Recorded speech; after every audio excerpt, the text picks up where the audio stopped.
Hey, what's going on, guys? It's Goodthalion, and we're back here in Destiny to take a look at one of the subclasses that I'm really looking forward to. If you've paid attention to my channel, like ever, you'll know that I sort of prefer characters with action skills or super abilities that are melee-based. That's why I kind of gravitate to the Striker Titan inside of the beta of Destiny, and why I'm really looking forward to the Bladedancer Hunter subclass. I didn't really care for the Gunslinger Hunter subclass because it's sort of like a precision and pistol build, and I don't really care for the golden or ghost gun, whichever you want to call it. So today we're going to take a look at Bladedancer, and it's really reminiscent of Zero a little bit within Borderlands, if you're from the Borderlands community. So we're going to go over the skill tree, and I'm going to read them off as I go through it to you guys, and I want to hear your feedback on individual skills and what you think they might be like, or how you think they might affect the gameplay. So we're going to start off with his grenades, his initial grenade. Obviously,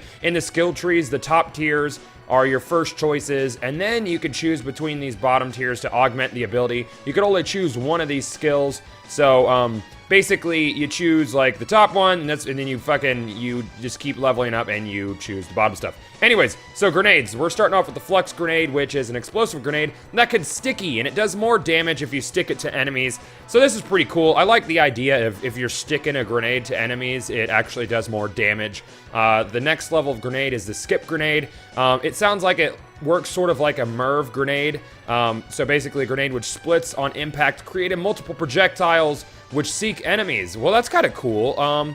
So it's like a Merv, but the split projectiles actually go out and seek enemies. That's pretty neat. I kind of like that. That'll be useful to throw things behind like corners and then go in from behind on them. The Arc Bolt Grenade, it's a grenade that chains bolts of lightning to nearby enemies. You're looking at something like a Tesla coil here from the sounds of it, and I've always been a big fan of Teslas. The Bladedancer has the double jump and the higher jump.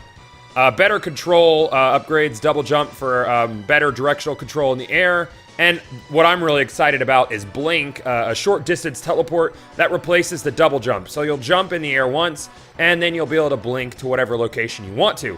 This is going to be really useful for the Bladedancer, because you'll be able to blink behind another player and go in close for the kill when you use your action skill. The action skill is actually called Arc Blade. When you pull out your super, you actually go into third person. I've seen just a few screenshots of this from Bungie, but he or she goes into third person, and you have an Arc Blade, and you can basically melee with the Arc Blade. So let's go down the augments for the Arc Blade. You're looking at Showstopper.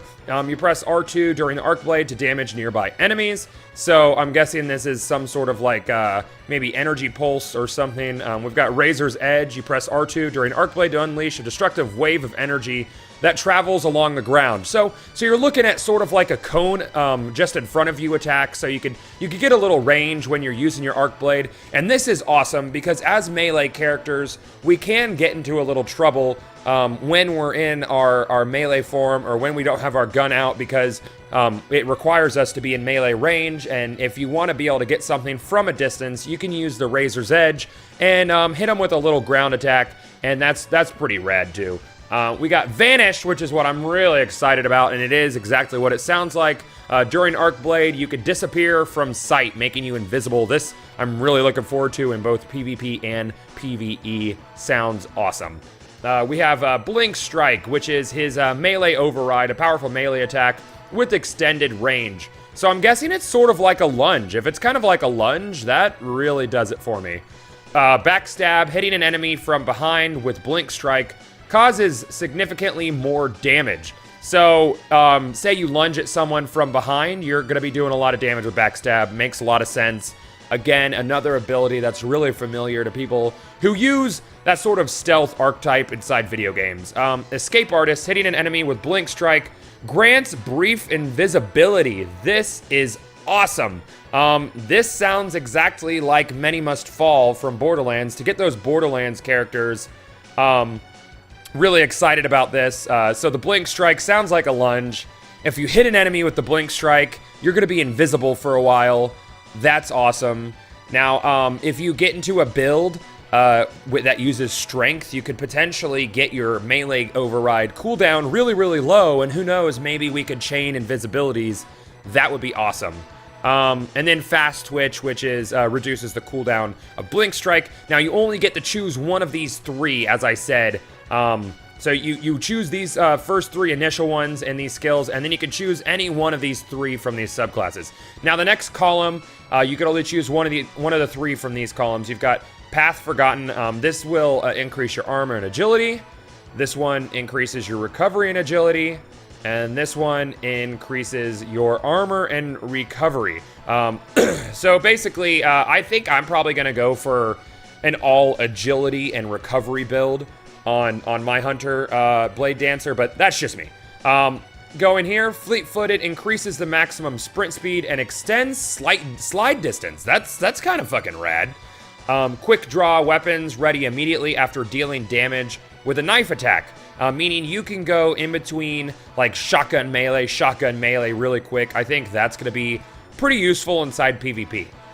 Shadow Jack increases the duration of invisibility effects. I am all about that one.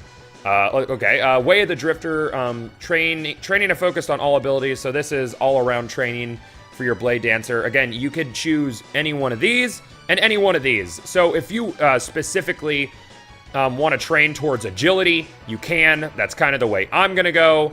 This one is it's gonna give you quite a bit more armor on your Bladedancer. You might want to try that out. And then Way of the Nomad, which is probably the one I'm gonna go with. Excuse me. And then here is the last tree we're looking at. Encore, killing an enemy with Arc Blade extends its duration. That is awesome.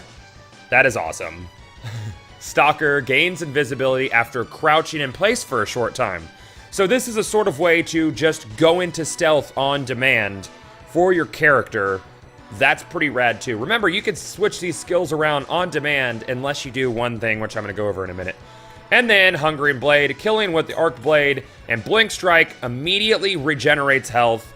I am really loving the sound of the Bladedancer. And then, of course, Illumination seals the subclass, locking previous choices. But when you lock all the choices, you also get it looks like a boost to agility. So it's going to be really easy to max out the agility on the Bladedancer. Guys, I'm really excited about the Bladedancer. As a person who played like melee characters, stealth characters, ninja type characters in other games, specifically Zer0 inside of Borderlands, I could not be more excited about this subclass, and I hope that all my Zer0 fans out there are also excited about this. This tree is beautiful to me. I cannot wait to play the Bladedancer. Anyways, guys, don't forget to rate, comment, and subscribe. Don't forget to tell me how you're feeling about the Destiny beta. Do keep in mind that it is basically just a stress test demo and not indicative at all of the final content of the game. It is only a small, tiny sliver of what we're going to get in Destiny, and this goddamn Bladedancer class right here is mocking me, and I want it so bad. I'll see you guys later.